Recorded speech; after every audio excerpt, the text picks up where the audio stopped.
Do you know, Watson, I have really some scruples as to taking you tonight. There's a distinct element of danger. Can I be of assistance?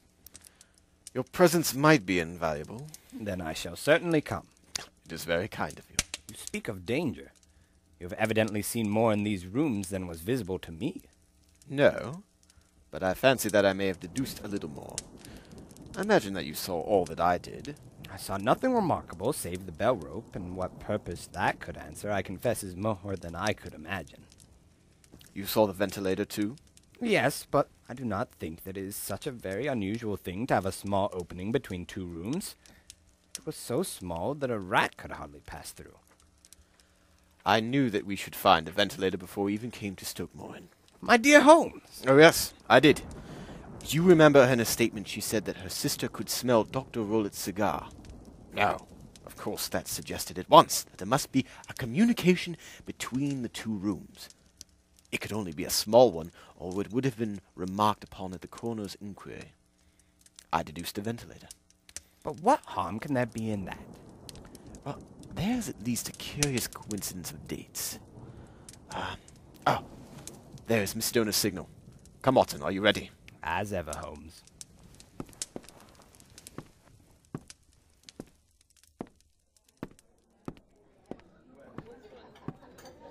Leaving, gentlemen?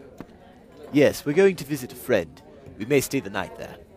Well, good night then. Can't say I'd like to be out on a night like this.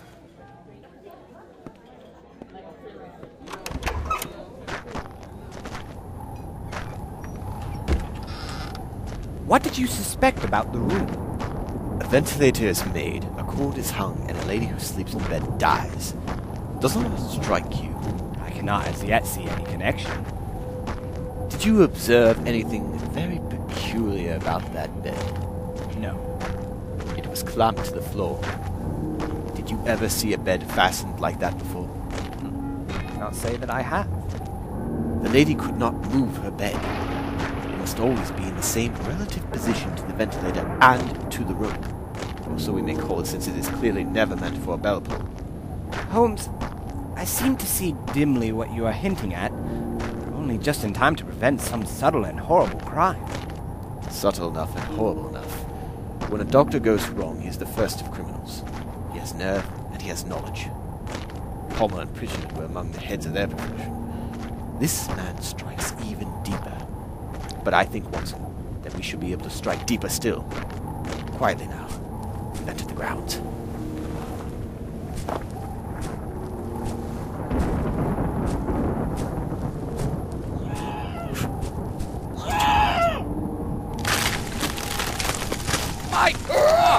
Did you see it?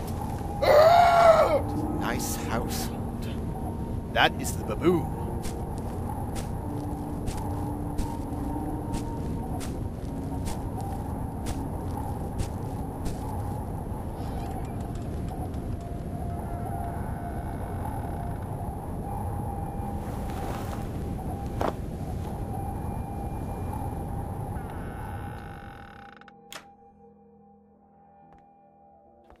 The least sound could be fatal to our plans.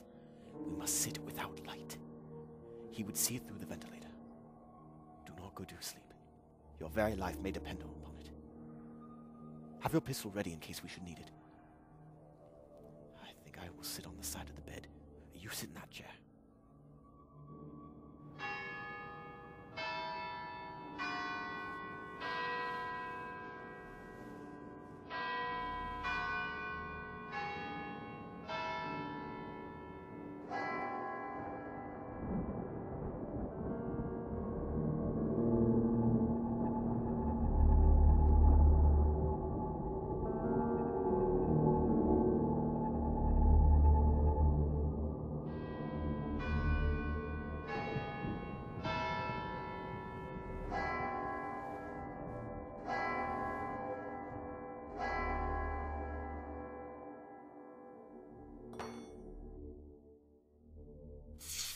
You see it, Watson! You see it!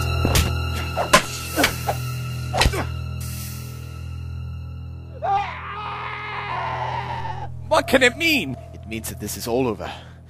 And perhaps, after all, it is for the best. Now, take your pistol, and we'll enter Dr. Rollett's room.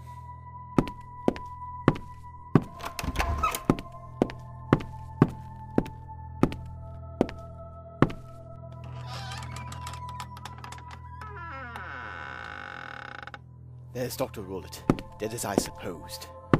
And look, on his head, this is the band, the Speckled band. It is a swamp adder, the deadliest snake in India.